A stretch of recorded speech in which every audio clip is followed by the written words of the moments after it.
Hello, क्या हाल है? Good morning. चलिए आज हम लोग पढ़ने वाले हैं ऑर्गेनिक केमिस्ट्री। ठीक है। ऑर्गेनिक केमिस्ट्री 12th में हम लोग स्टार्टिंग ऑर्गेनिक से ही करेंगे। इसके बाद हम लोग इनऑर्गेनिक पे जाएंगे। फर्स्ट ऑफ ऑल हम लोग ऑर्गेनिक को पूरा फिनिश कर लेते हैं। ठीक है। तो ऑर्गेनिक में हम पहले पढ़ेंगे क्या? ठीक है। तो ऑर्गेनिक में हम लोग सबसे पहले जो पढ़ेंगे वो है ऑर्गेनिक का स्टार्टिंग जो करेंगे हम लोग जीओसी से करेंगे। It means general organic chemistry. ठीक है। यहां से हम लोग अपने लेक्चर का शुरुआत करेंगे।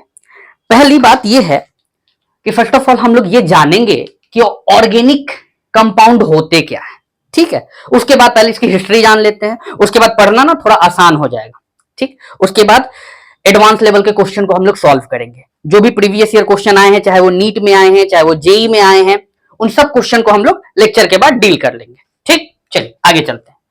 तो फर्स्ट ऑफ ऑल हम लोग ये जाने कि ये जो ऑर्गेनिक केमिस्ट्री है, ये ऑर्गेनिक का सबसे पहले जनरेशन कब हुआ, कैसे हुआ, सबसे पहले हम लोग क्या जानते थे।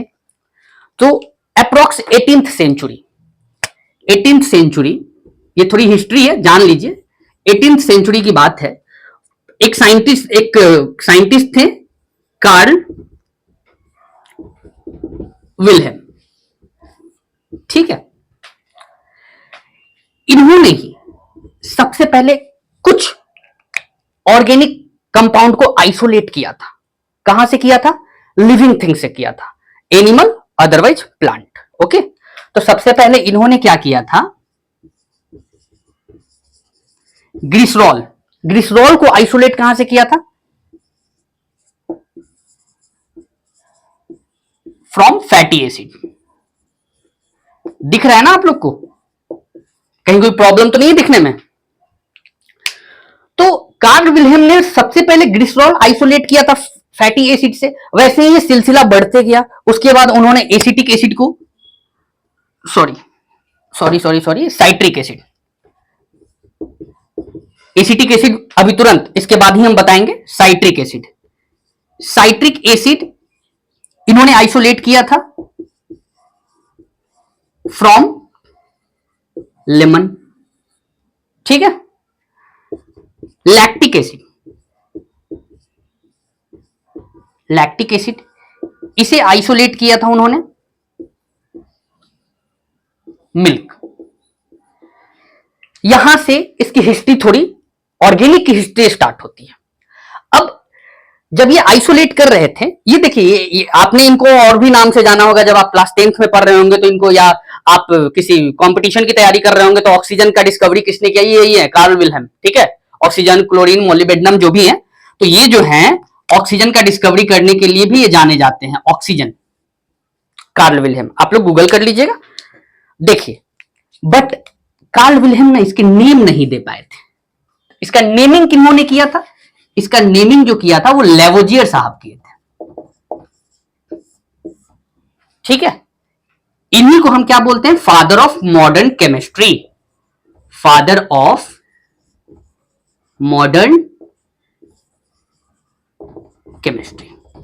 बोलिए, यहां तक में तो कहीं कोई दिक्कत नहीं है, अभी हिस्ट्री चल रही है, अभी ऐसा कुछ प्रॉब्लम आपको नहीं आएगा कि कार्ल विल्हेम थे, उन्होंने आइसोलेट किया था फैटी एसिड से ग्लिसरॉल को, लेमन से साइट्रिक एसिड, मिल्क से लैक्टिक एसिड, ऐसे ही ग्रेप्स से टार्ट्रिक एसिड, बहुत सारे चीज को इन्होंने आइसोलेट किया था। ठीक। यहां तक में कोई दिक्कत नहीं? तो चलिए इसको हटा दे अब। ठीक, नोट डाउन कर लीजिए।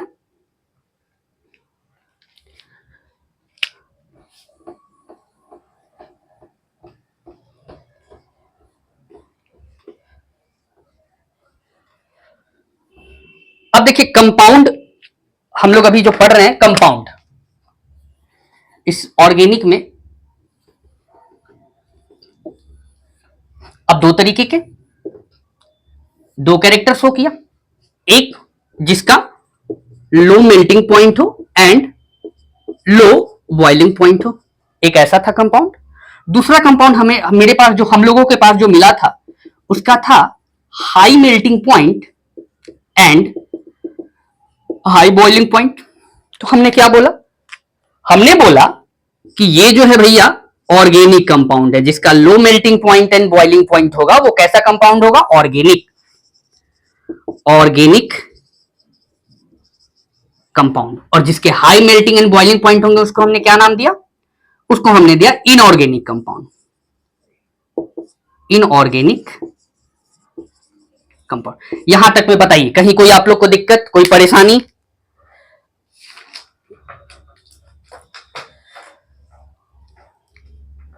आगे बढ़े, चलिए।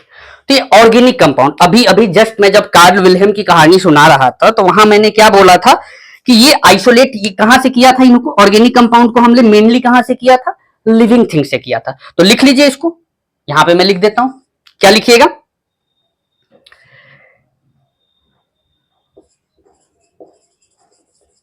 दिख रहा है, generally isolated from living things. Okay, अब लिविंग थिंग्स में क्या है, प्लांट भी है, plants and animal. Okay, clear है? ऑर्गेनिक कंपाउंड क्या बोला, generally isolated from living things, और वो लिविंग थिंग्स क्या है, प्लांट और एनिमल। हम लोग को यही पता था कि ऑर्गेनिक कंपाउंड ना सिर्फ लिविंग थिंग्स से ही मिल सकता है, हम इसे प्रिपेयर नहीं कर सकते थे, 18th सेंचुरी की बात है ये, ठीक है। और ये इनऑर्गेनिक कंपाउंड कहां से मिलेगा, नॉन लिविंग थिंग्स। तो ये हमें कहां से मिलेगा, नॉन लिविंग थिंग्स और mineral, non living things. Okay, जैसे आपने सोडियम क्लोराइड देखा होगा, बहुत सारे कंपाउंड है, आगे हम लोग इसके बारे में भी डिस्कस करेंगे। बोलिए यहां तक में कहीं किसी को कोई प्रॉब्लम? मेरे ख्याल से किसी को कोई प्रॉब्लम नहीं आया होगा। इसे अब हटा दे, चलिए आगे अब हेडिंग डालिए।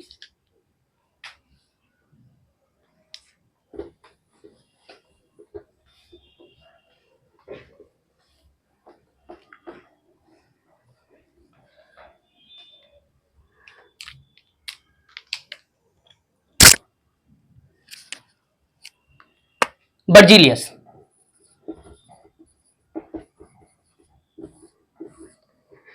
ठीक है, ये क्या देते हैं, theory of वाइटलिज्म, theory of वाइटलिज्म।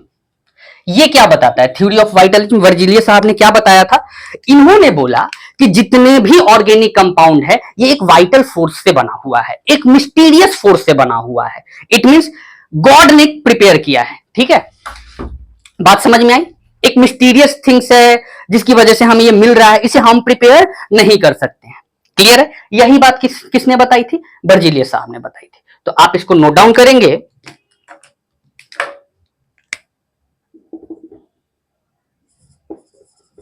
Organic, वही स्टार्टिंग में जो मैंने बोला, compound only made by vital force. Okay, ये बात समझ में आई कि नहीं है?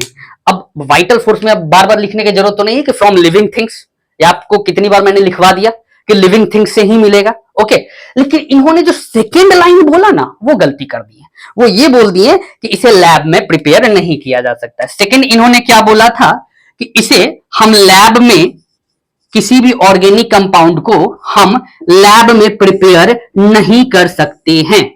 यहीं पे बर्जिलियस ने गलत बोल दिया। ये स्टेटमेंट यहां तक तो चलिए बना चला, ठीक है, कि organic compound only made by vital force, it means living things से ये मिलके बना हुआ है, चाहे उससे हम प्लांट से हो जाए या एनिमल से हो जाए। बट यहां दूसरे स्टेटमेंट में उन्होंने बोला कि इसे हम खुद नहीं बना सकते, इसे लैब में प्रिपेयर नहीं किया जा सकता, ये मैनमेड नहीं है, ठीक है, ये गलती कर दी। इनके ही एक स्टूडेंट आएंगे, अब इनके ही एक स्टूडेंट हैं, बर्जीलियस के ही एक स्टूडेंट हैं जिनका नाम है फ्रेडरिच वूलर, आप सब जानते हैं।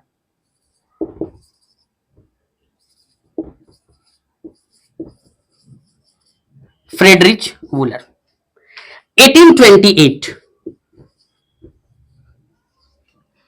ये एक बार एक्सपेरिमेंट कर रहे थे, अमोनियम साइनेट। जब इन्होंने इसको हीट किया तो क्या बना, NH2C double bond O NH2। ठीक है, देखिए ये है आपका अमोनियम साइनेट।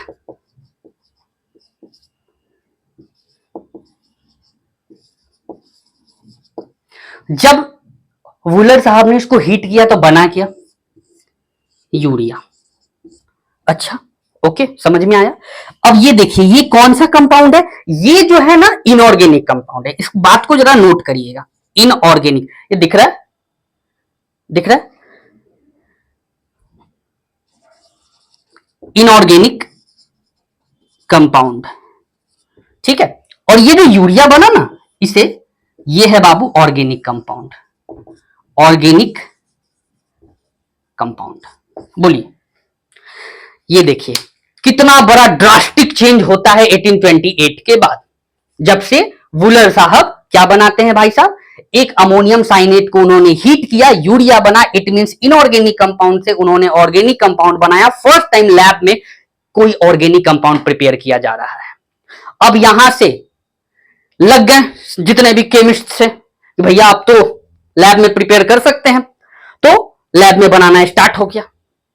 ठीक है, इसके बाद एसिटिक एसिड जो मैं पहले बोल दिया था, इसके बाद अब कॉल्ब आएंगे, वो एसिटिक एसिड बनाएंगे, वर्थलॉट आएंगे, फिर वो मीथेन का प्रिपरेशन करेंगे। वैसे ही मैं लिख देता हूं, बता देता हूं। चलिए यहां तक नोट डाउन अगर कर लिए हैं तो क्या मैं इसे हटा दूं, कर लिया, चलिए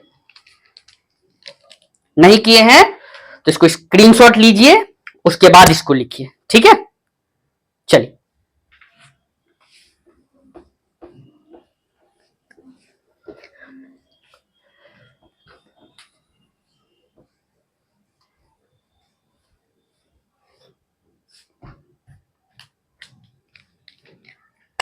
अब थोड़ा सा हिस्ट्री ही है, एक बार देख लीजिए अगर नाम ले लिए हैं तो। कॉल्ब, अब कॉल्ब क्या बताते हैं, ये एसिटिक एसिड, एसिटिक एसिड, इन्होंने भी इनऑर्गेनिक कंपाउंड से क्या बना दिया, acetic acid. What is the formula of acetic acid, CH3COOH। आप सब इसे जानते हैं, इसका कॉमन नेम बोलूंगा, आप सबको पता है what is acetic acid, vinegar. ठीक है, ओके। इसका आयुपैक नेम क्या हो जाएगा, कोई बता पाएगा क्या हमें आयुपैक नेम? चलिए अगर नहीं बता पा रहे तो कोई बात नहीं, कुछ ही क्लास बाद जीओसी के खत्म होते ही हम आयुपैक नेम भी आप लोग का करा देंगे। आयुपैक नेम में इसका नेमिंग हो जाएगा इथेनोइक एसिड। अब विनेगर देखिए बाबू, आप लोग पिकल खाते हैं, चाउमीन खाते हैं, सब जगह क्या विनेगर डाला रहता है। अब ये डाला रहेगा तभी टेस्ट आता है। ठीक है, बोलिए अब किसी को कोई डाउट, कुछ पूछना है? नहीं ना, तो अब हमारी असली ये हिस्ट्री खत्म हुआ, हम लोग अपने थोड़ा सा आगे बढ़ते हैं। ऑर्गेनिक कंपाउंड के बारे में जान गए। अगर जानना चाहते हैं और इसके बारे में जानना चाहते हैं कि इसके एप्लीकेशन क्या है, तो हर जगह एप्लीकेशन है। ये जो मैं कपड़ा पहना हूं ब्लू कलर दिख रहा है, डाई है। डाई क्या है, ऑर्गेनिक कंपाउंड, लिविंग। आप जहां जहां नजरें उठा लो सब जगह ऑर्गेनिक कंपाउंड आपको दिख रहा होगा। फॉर एग्जाम्पल, खाना खाते हैं, कार्बोहाइड्रेट है, प्रोटीन है, आपका ये बाल है, नेल है, इसमें कौन सा है, केराटिन है। ठीक है, अब चेयर है, टेबल है, आप जितने भी चीज देखते हैं, स्नान करते हैं नहीं करते हैं वो अलग बात है, अगर स्नान करते हैं तो सोप जरूर लगाते होंगे, कपड़ा धोते ही होंगे तो डिटर्जेंट का यूज करते ही होंगे। ये सारे के सारे क्या है, ऑर्गेनिक कंपाउंड है। क्लियर है, बात समझ में आई? हाथ वाथ कटता होगा कभी तो डिटॉल कभी लगाए ही होंगे। डिटॉल क्या है, जितने भी चीज आपको दिख रहे हैं ना बाबू, वो सारे के सारे ऑर्गेनिक कंपाउंड है। क्लियर है, आप कभी ना कभी बीमार तो पड़े ही होंगे, और अगर बीमार पड़े होंगे तो डॉक्टर के पास गए होंगे, तो डॉक्टर क्या दिया होगा, एक कोई ना कोई मेडिसिन आपको लिख करके प्रिस्क्राइब करके दे दिया होगा, जाइए मेडिसिन के दुकान से उठा कर ले आइए। वो क्या है, एक ऑर्गेनिक कंपाउंड है। ठीक है, ये ऑर्गेनिक कंपाउंड ना एक तरीके से समझिए ऑर्गेनिक केमिस्ट्री एक डॉक्टर है। अगर ये ना रहे तो हमारे पास कुछ भी नहीं रहेगा भाई। ठीक है, चलिए, तो ये डॉक्टर से कम नहीं है। ओके, चलिए आगे बढ़े। कहते हैं ना कि डॉक्टर भगवान का रूप होता है, जस्ट लाइक ऑर्गेनिक केमिस्ट्री भी भगवान ही है, इस बात को मान लीजिए। क्योंकि जितने भी चीज अब कोविड में वैक्सीन बनाना था, कहां सारे साइंटिस्ट क्या लगे पड़े थे कि भैया मिला के देखो किसमें क्या कैसे बनेगा। सारे के सारे जितने भी मेडिसिन तैयार किए जाते हैं किस पे बनाए जाते हैं, सब ऑर्गेनिक केमिस्ट्री पे बेस्ड है। ओके, अब एक छोटा सा चीज है, ऑर्गेनिक केमिस्ट्री के कुछ इफेक्ट डालते हैं कि क्या क्या ऑर्गेनिक केमिस्ट्री में इफेक्ट है, वो थोड़ा सा देख लेते हैं। फर्स्ट ऑफ ऑल इसमें हम लोग देखेंगे एसिड। पहले थोड़ा सा एक चीज देख लीजिए, एसिड। एसिड क्या है, मान लेते हैं कोई ए है, एच है। एसिड की प्रॉपर्टी क्या होती है, जो H प्लस लिबरेट करे। तो सर भैया ये हुआ ए प्लस H पॉजिटिव, इस पे क्या आएगा, नेगेटिव चार्ज। बात समझ में आई, यहां तक में कहीं को कोई दिक्कत? तो थोड़ा बेस बता दीजिए, व्हाट इज बेस, लीजिए बेस। अब कोई है हमें जो हमें बेस के बारे में बता सकता है? नहीं, ये किसके अकॉर्डिंग बोला मैंने, आर्हेनियस के अकॉर्डिंग। अब जब मैं बेस जो बोलूंगा, ये क्या था बाबू, H प्लस, ये क्या है, एसिड। जो H प्लस को लिबरेट करेगा वो एसिड है। H प्लस कंसेंट्रेशन जितना ज्यादा निकलेगा वो उतना ज्यादा एसिडिक कैरेक्टर शो करेगा। अब आइए बेस, मान लेते हैं इसके ऊपर कुछ लोन पेयर है, कोई एक बी है। ये जो H प्लस निकला, इसने अपना लोन पेयर इसको दिया, इसने अपना लोन पेयर दिया, तो इसके ऊपर क्या चार्ज बन गया, बी एच, और यहां पे पॉजिटिव चार्ज। कहीं कोई दिक्कत? ये क्या है बाबू, बेस। जो इलेक्ट्रॉन अपने लोन पेयर को डोनेट करेगा उसे हम क्या बोलते हैं, बेस। उसे क्या बोलते हैं बाबू, बेस। और ये किन्होंने बताया था, लिविस। ओके, ये कॉन्सेप्ट आर्हेनियस। समझ में आया या नहीं आया? क्यों बताया, अभी मैं इसका यूज करूंगा, दैट्स वाई ये मैंने बातें बताई, एसिड और बेस। और जो एक्सेप्ट करेगा वो क्या होता है, एसिड। इसने क्या किया, लोन पेयर को एक्सेप्ट किया। एक्सेप्ट किया तो ये क्या है, एसिड है, यहां से खुद पता चल रहा था। लिविस के अकॉर्डिंग भी क्या है, जो एक्सेप्ट करेगा वो एसिड, जो डोनेट करेगा वो बेस। बोलिए बात समझ में आई कि नहीं है? आ गई? आगे तो अब हम लोग आगे बढ़े, मिटा दे इसे, चल।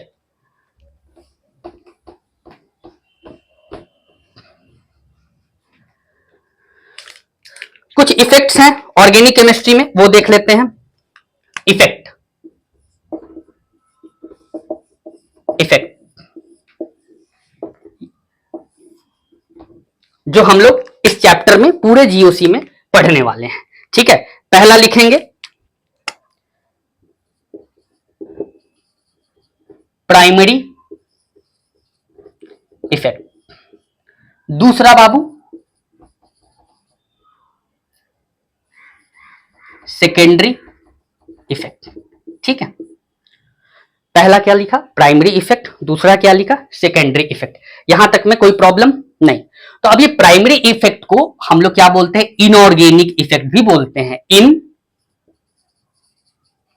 Organic effect. ओके, और सेकेंडरी इफेक्ट को हम लोग क्या बोलते हैं, ऑर्गेनिक इफेक्ट, ऑर्गेनिक इफेक्ट। इन सबको आप लोग नोट डाउन करते हुए जाइएगा, ठीक है। चलिए, हो गया। अब इनऑर्गेनिक इफेक्ट और ऑर्गेनिक इफेक्ट, अब इसमें दो चीज है, दो चीज आपको पढ़ना है। क्या क्या पढ़ना है भैया, इसमें सबसे पहले पढ़ना है इलेक्ट्रोनेगेटिविटी, इलेक्ट्रोनेगेटिविटी। ओके, लिख देते हैं इलेक्ट्रो नेगेटिविटी। ओके, और इलेक्ट्रोनेगेटिविटी बाबू देखते कहां है, रो में, ठीक है। अगला दूसरा क्या देखेंगे इसमें हम लोग, साइज का फैक्टर, साइज। ओके, और साइज कहां, कॉलम में चेक कीजिएगा। अब आते हैं हम लोग इनऑर्गेनिक इफेक्ट। इनऑर्गेनिक इफेक्ट खत्म हुआ। ऑर्गेनिक इफेक्ट में हम लोग क्या पढ़ेंगे, सबसे पहले हम लोग पढ़ेंगे इंडक्टिव इफेक्ट। आप सब नाम सुना भी होगा, नहीं भी सुना है तो अब सुन लेंगे। सबसे इंडक्टिव इफेक्ट, इंडक्टिव इफेक्ट, बोलिए क्लियर है? इनऑर्गेनिक इफेक्ट क्लियर हुआ। ऑर्गेनिक ये नोट डाउन किया आपने, उसको नोट डाउन करिए। चलिए, सेकंड लिखेंगे मेजोमेरिक इफेक्ट, थर्ड में हाइपर कंजुगेशन,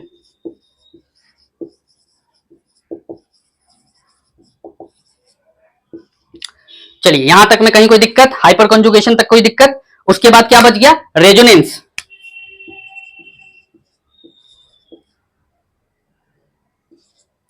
और लास्ट में एनोमेरिक इफेक्ट, एनोमेरिक इफेक्ट। चलिए इसको नोट डाउन कर लिया जाए, नोट डाउन कर लीजिएगा। जब तक आप नोट डाउन करिए तब तक हम थोड़ा सा पानी पी लेते हैं।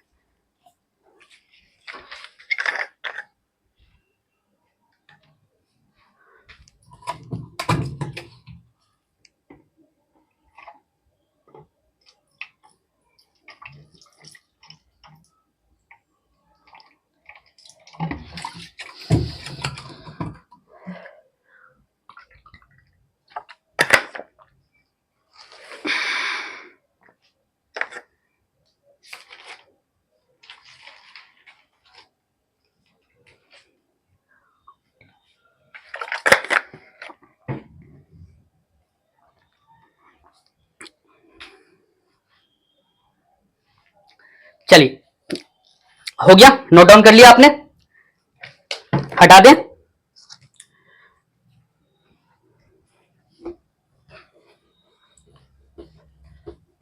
तो अभी हम लोग क्या कर पढ़ने वाले हैं, इनऑर्गेनिक इफेक्ट 2 है, उसको खत्म कर लेते हैं। क्या क्या है बाबू, इलेक्ट्रोनेगेटिविटी, साइज वाला क्या था, कॉलम में था। चलिए तो लिखेंगे सबसे पहले प्राइमरी इफेक्ट, प्राइमरी इफेक्ट। और प्राइमरी इफेक्ट में हमने क्या बोला था, इलेक्ट्रोनेगेटिविटी को हमने डील करना है, इलेक्ट्रोनेगेटिविटी। ओके, अब इलेक्ट्रोनेगेटिविटी हमें किसमें देखते हैं बाबू, रो में, मतलब left to right. It means left से राइट की तरफ जब हम मूव करते हैं। अभी लिखिएगा मत, पहले देख लीजिए अच्छे से। तो सबसे पहले क्या है, यहां पे लिखा मैंने carbon, nitrogen, oxygen, fluorine.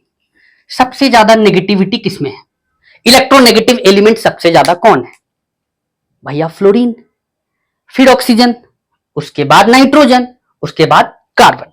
Okay, यहां तक में कहीं कोई दिक्कत। अच्छा हाँ, एक बात बताइए, व्हाट इज इलेक्ट्रोनेगेटिव, इलेक्ट्रोनेगेटिविटी से आप क्या समझते हैं।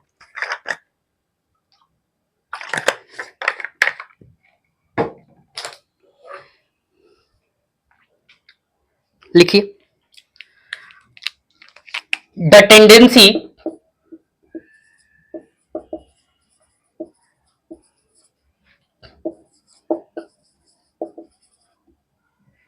attract electron density towards itself.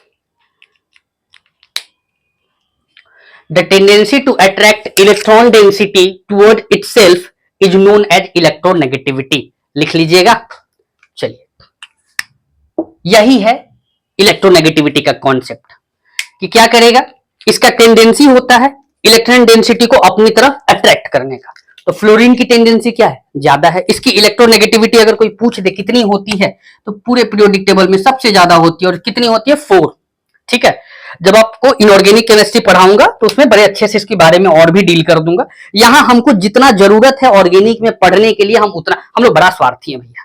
अभी देखिए ना, हम लोग फिजिकल का भी कुछ टर्म ले लेंगे, जैसे पीएच, ठीक है, पी के ए वैल्यू, के ए वैल्यू, ये सारा का सारा क्या है, फिजिकल से उठा लेंगे। हम लोग का अपना काम से मतलब है, ठीक है। उसके बाद जब पूरी ऑर्गेनिक खत्म हो जाएगी, फिर हम लोग क्या ऑर्गेनिक सॉरी इनऑर्गेनिक की तरफ मूव कर जाएंगे। ओके, चले आगे बढ़े।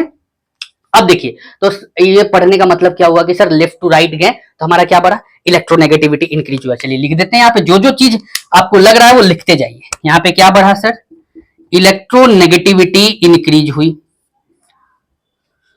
ओके, इलेक्ट्रोनेगेटिविटी के इंक्रीज होने से आपको क्या फायदा हुआ, चलिए बताइए। इतना नोट डाउन करिए, इसको हम हटाते हैं, फिर कुछ आगे लिखते हैं। मिटा दें। अब इलेक्ट्रोनेगेटिविटी आपने पढ़ा तो दिया, इसका थोड़ा यूज भी बता दो। तो लो बताते हैं। अभी एसिड पढ़ाया था ना थोड़ी देर पहले, लिखो A2H, यही था। एक यहां मैंने दिया डिसोसिएशन कांस्टेंट, सब लिख दे रहा हूं मैं, ठीक है। इलेक्ट्रोनेगेटिविटी इसकी ज्यादा है, अपनी तरफ इलेक्ट्रॉन को खींचेगा, जब ये अपनी तरफ इलेक्ट्रॉन को खींचेगा तो H अपना इलेक्ट्रॉन लेके निकल जाएगा, तो A पे कैसा चार्ज आया बाबू, नेगेटिव। H क्या हुआ, लेके निकल गया अपना चार्ज। बात समझ में आई कि नहीं है, यहां तक पहले ये बात बताओ। चलो तो इसको पहले लिख लो, ये होता क्या है, dissociation constant. Dissociation constant, okay. ये क्या है, ओ दिख नहीं रहा, ये क्या है, concentration of H plus ion, concentration of H plus, ठीक है। चलो और बताओ, ये क्या है, ये आपका क्या बना, एनायन। ये जितना ज्यादा स्टेबल होगा उतना ही ज्यादा एसिडिक होगा। ये क्या है बाबू, anion, anion stability, anion stability. Anion जितना ज्यादा स्टेबल होगा वो उतना अच्छा एसिड होगा। क्यों अच्छा एसिड होगा, देखो अगर इसके टूटने से H के जाने से A को कोई फर्क नहीं पड़ रहा है तो क्या वो H को अपनी तरफ बुलाएगा, रियल लाइफ से रिलेट करो। इसके जाने से इसे खुशी हो रही है, इसके H को जाने से A को खुशी हो रही है, तो क्या A H को बुलाएगा, कभी नहीं। क्लियर है, तो एनायन, एनायन के ऊपर नेगेटिव चार्ज, समझ रहे हो, वो मोर स्टेबल होता है। क्लियर है, कब, जब रो की बात करें तो कॉलम में बिल्कुल चेंज हो जाएगा, ठीक है। एनायन स्टेबिलिटी समझ में आई, तो यहां पे अगर एनायन स्टेबल है तो कैसा एसिडिक होगा, मोर एसिडिक होगा। लिख के सारा बात मैं दिखा देता हूं यहां पे आपको। चलिए, तो एसिडिटी किस पे डिपेंड कर गई भैया, एसिडिटी जो डिपेंड कर गई, पहली बात आपने एनायन स्टेबिलिटी पे दिखाया, एसिडिटी, एसिडिटी किस पे डिपेंड की, आपके एनायन के स्टेबिलिटी पे। एनायन की स्टेबिलिटी बढ़ेगी, एसिडिटी बढ़ जाएगी, तो acidity directly proportional to anion stability. Okay, चलिए यहां तक बात समझ में आ गई। एसिडिटी और किसके डायरेक्टली प्रोपोर्शनल हो गया सर, जितना H प्लस आयन कंसंट्रेशन हमारा बढ़ेगा, sir concentration of H plus ion. Okay, चलिए यहां तक भी समझ में आ गया। तीसरी किस पे डिपेंड कर गई, डिसोसिएशन कांस्टेंट पे, डायरेक्टली प्रोपोर्शनल। अच्छा, अब आपने 10th क्लास में पढ़ा है, 10th क्लास अभी पढ़ के आए हैं, उसमें आपने क्या पढ़ा था, जो एसिड होगा, जो बेस्ट एसिड होगा उसका पीएच बहुत कम होगा। मतलब एसिडिक, एसिड का मतलब क्या है, उसका पीएच कम होना चाहिए। तो इसका मतलब क्या है कि ये इनवर्सली प्रोपोर्शनल क्या होगा बाबू, पीएच का। ओके, इनवर्सली प्रोपोर्शनल क्या होगा, पी के ए वैल्यू के। बोलिएगा सर जी ये थोड़ा ना, ये तो समझ में आ गया होगा, ये नहीं समझ में आया होगा, क्योंकि ये तो, इसको अच्छे से लिख देते हैं, ये तो बचपन से पढ़ते आ रहे हैं भैया, बचपन नहीं मतलब 9th में भी पढ़ा है, 10th में भी पढ़ा है, पीएच तो पढ़ाई है। अब जरा देखिए, एक चीज होता है, मैं यहां पे नोट डाउन कर देता हूं, कलर चेंज कर देता हूं। पीएच, पीएच जो होता है बाबू वो होता है minus log of H plus, okay. और पी के ए वैल्यू जो होता है वो होता है माइनस लॉग ऑफ के। नोट डाउन कर लीजिएगा। अब समझ में आया, माइनस साइन लगा है तो क्या ये डायरेक्टली प्रोपोर्शनल होगा, जी नहीं, बिल्कुल इनवर्सली प्रोपोर्शनल हो गया। क्या मैंने लगाया ये दोनों को इनवर्सली प्रोपोर्शनल, ये दोनों क्या डायरेक्टली प्रोपोर्शनल थे, ये दोनों क्या इनवर्सली प्रोपोर्शनल है। क्या यहां तक कहानी समझ में आई, अगर आ गई है तो नोट डाउन करें। चलिए,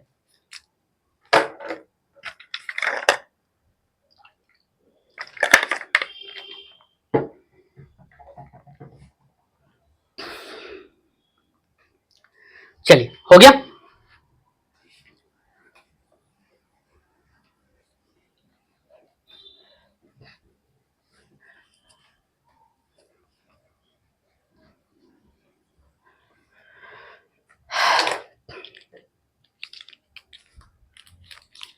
चलिए इलेक्ट्रोनेगेटिविटी पे एक क्वेश्चन देते हैं, पहले देख लीजिए यहां पे CH4, C था, N था, O था और F था, यही था ना।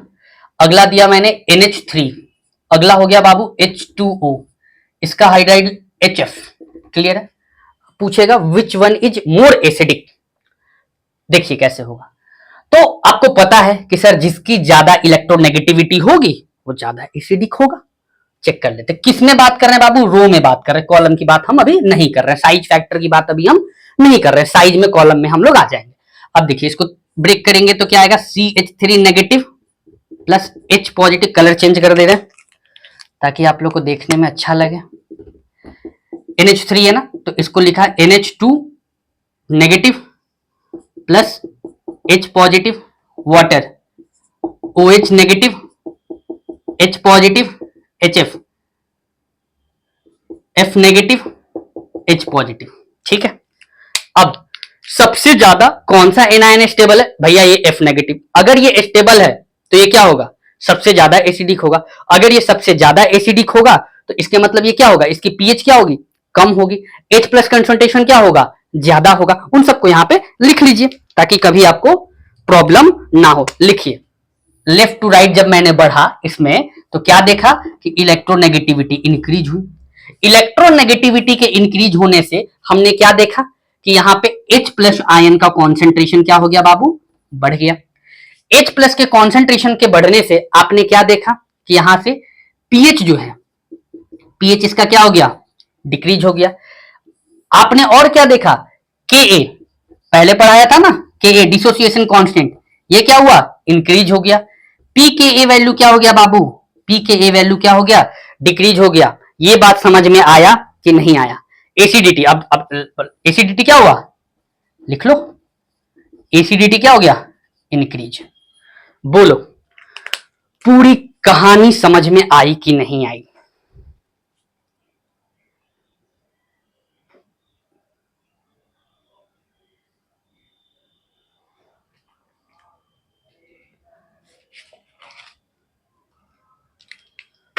आई थिंक आ गई होगी।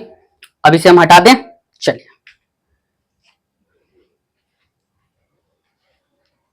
एक छोटा सा इसमें और रह गया है साइज वाला फैक्टर। आज हम लोग इनऑर्गेनिक इफेक्ट को खत्म ही कर देते हैं, फिर धीरे धीरे हम लोग ऑर्गेनिक इफेक्ट के बारे में जाएंगे। एसिड हमने पढ़ लिया।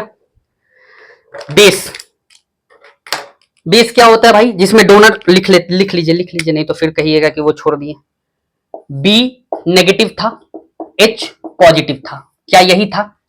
अगर अगर इसकी स्टेबिलिटी ज्यादा है, अगर इस एनायन की स्टेबिलिटी ज्यादा है तो एसिडिक कैरेक्टर कैसा है, ज्यादा है। ये क्या अपना इलेक्ट्रॉन इसको देगा, नहीं देगा। जब नहीं देगा तो डोनर कैपेसिटी कैसी हो गई, लो हो गई।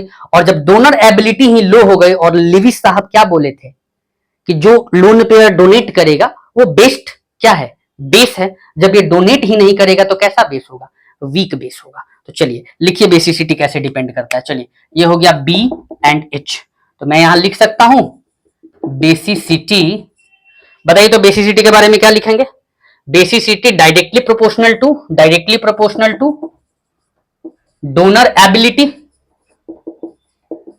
बोलिए बेसिसिटी किस पे डिपेंड करता है, लोन पेयर को देने की एबिलिटी पे। मतलब बेसिसिटी डायरेक्टली प्रोपोर्शनल हो गया डोनर एबिलिटी का। इसका मतलब क्या था सर कि ये इलेक्ट्रोनेगेटिविटी के इनवर्सली प्रोपोर्शनल हो गया। इसका मतलब तो सर ये इसका मतलब ये क्या हो गया, इलेक्ट्रोनेगेटिविटी के इनवर्सली प्रोपोर्शनल हो गया। हो गया कि नहीं हो गया बताओ, अभी अभी भाई पढ़ के आए हो इसे। तो क्या था, अगर इलेक्ट्रोनेगेटिविटी ज्यादा है तो एसिडिटी ज्यादा होगी, और अगर इलेक्ट्रोनेगेटिविटी ज्यादा है, एसिडिटी ज्यादा होगी तो बेसिसिटी कम होगी ना भैया। तो इनवर्सली प्रोपोर्शनल यहां से भी समझ लो, कैसे भी समझ लो।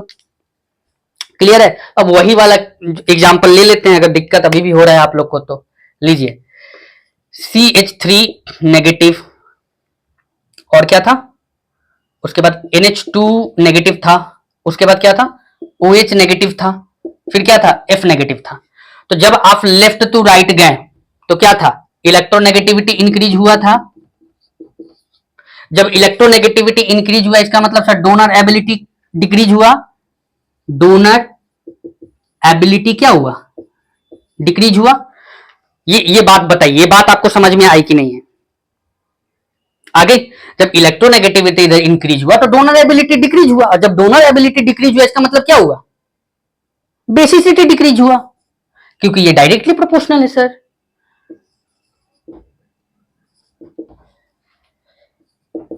बेसिसिटी डिक्रीज हुआ। चलिए नोट डाउन करिए।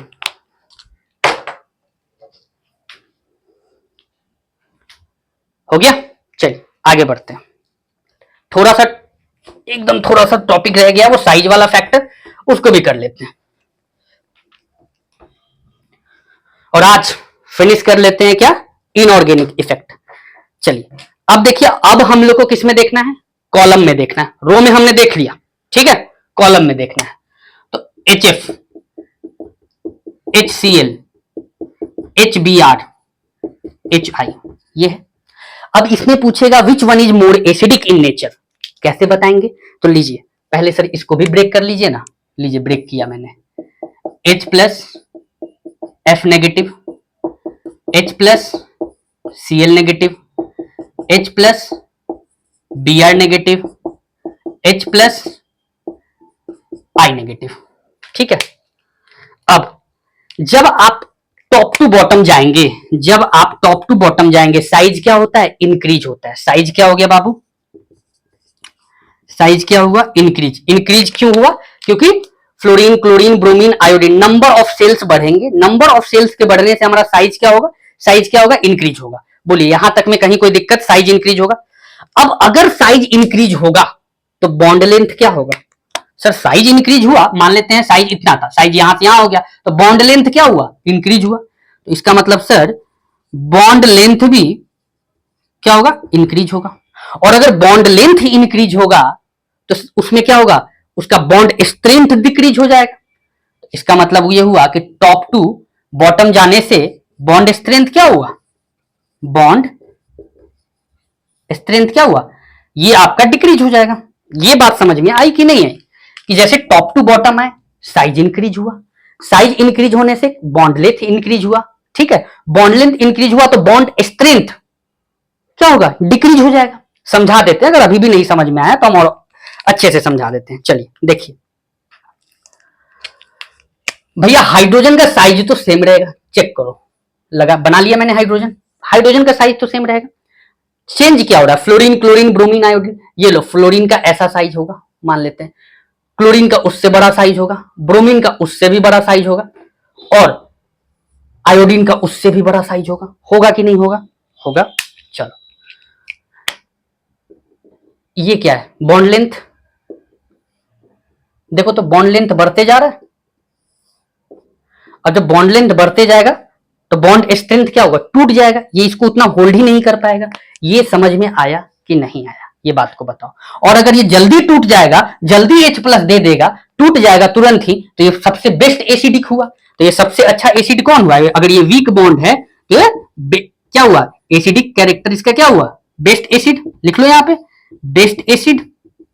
इसमें इसमें बोलो बात समझ में आई, अरे भाई नहीं समझ में आया, लॉन्ग डिस्टेंस रिलेशनशिप जो होता है ना, जल्दी टिकता नहीं है। अब समझो, रियल लाइफ में रिलेट करो, पास पास रहोगे, रोज लड़ाई झगड़ा होगा, लेकिन टिके रहोगे। धीरे से दूर जाओगे तो थोड़ा कान भर देगा लोग, तो चलो धीरे धीरे टूटना स्टार्ट होगा। और जो बहुत दूर है, मान लो एगो यहाँ बिहार में है और एगो दिल्ली में है, अब मान लो दिल्ली से दूर कर दो, मुंबई में लंदन भेज दो, अब बताओ फोनों से बात होगा, हाँ फोन से बात होगा, क्या है क्या, छोड़ो। अब समझ जाओ कि अगर डिस्टेंस बढ़ जाएगा तो क्या होगा, टूटना बहुत आसान है। समझ में आया, यहाँ क्या है, रोज मिलना है, टूट ही नहीं सकते हैं, रोज मिलना है, झगड़ना है, लड़ना है, लेकिन टूटना तो है ही नहीं। बट इस केस में मिलना ही नहीं है, तो आप क्या जाने कि हम क्या कर रहे हैं, और हम क्या जाने कि आप क्या कर रहे हैं। तो ये क्या बहुत वीक है, बहुत वीक है ना। और अगर बहुत वीक है तो क्या होगा, H प्लस को देगा तो चलो ठीक है, गए तो गए, ये तो जाने ही नहीं देगा। और ये कोई बात नहीं, गया तो गया, तुम जाओ फिर कोई और आएगा। तो चलो ये H प्लस, तो ये क्या हुआ बाबू, बेस्ट एसिड। तो टॉप टू बॉटम जाएंगे तो एसिडिक कैरेक्टर क्या होगा, एसिडिक कैरेक्टर इंक्रीज होगा। ओके बात समझ में आई, तो लिख लीजिए बाबू, आप लोग लिख लीजिए कि एसिडिटी नीचे टॉप टू बॉटम जाएंगे तो इंक्रीज होगा। और अगर और भी कुछ जानना चाहते हैं तो यहां लिख देते हैं कि यहां फ्लोरीन था, एक और देख लो, फ्लोरीन था केमिस्ट्री के लैंग्वेज में। अगर फ्लोरीन एक तो छोटू सा साइज, उसके ऊपर हम और ज्यादा इलेक्ट्रॉन दे दिए तो electron electron small size, small size, तो इसमें क्या हो जाएगा, इलेक्ट्रॉन इलेक्ट्रॉन में क्या हो जाएगा, रिपल्सन। आयोडीन में क्या था, बड़ा सा साइज दे दो भैया, इलेक्ट्रॉन इलेक्ट्रॉन में रिपल्सन होगा क्या, नहीं होगा। दैट्स वाई ये क्या है, वीक एसिड है। ये इसको तोड़े छूटने ही नहीं देगा, ये अपने पास ही रहने देगा। और जब अपने पास रहने नहीं देगा, और H क्या कहता है एसिडिक कैरेक्टर कि जो H प्लस आयन को इजिली लिबरेट कर दे, तो ये करेगा, ये तो करेगा ही नहीं। That's why hydrogen iodide is best acid as comparison to hydrogen fluoride. चलिए नोट डाउन कर लीजिए, और अगर नोट डाउन कर लिए हैं तो आज का क्लास यहीं पे एंड करते हैं। फिर अगली क्लास में हम लोग मिलेंगे सेकेंडरी इफेक्ट, वही inductive effect. Okay, organ inductive हो जाएगा, मेजोमेरिक हो जाएगा, हाइपर कंजुगेशन हो जाएगा, रेजोनेंस हो जाएगा, एनोमेरिक, बहुत आसान है। ये हम लोग को जरूरत था, इसकी हम लोग बार बार यूज करेंगे। अब हमसे बार बार आप बीच में मत पूछ लीजिएगा कि ऐसा क्यों हुआ, ऐसा क्यों हुआ। इसको हम कब देखेंगे बाबू? कॉलम में। और इससे पहले क्या दिखाया मैं आपको? रो में। क्या किसी को किसी भी चीज में प्रॉब्लम? चलिए, this is all about of today. Tata bye bye, फिर मिलते हैं अगली क्लास।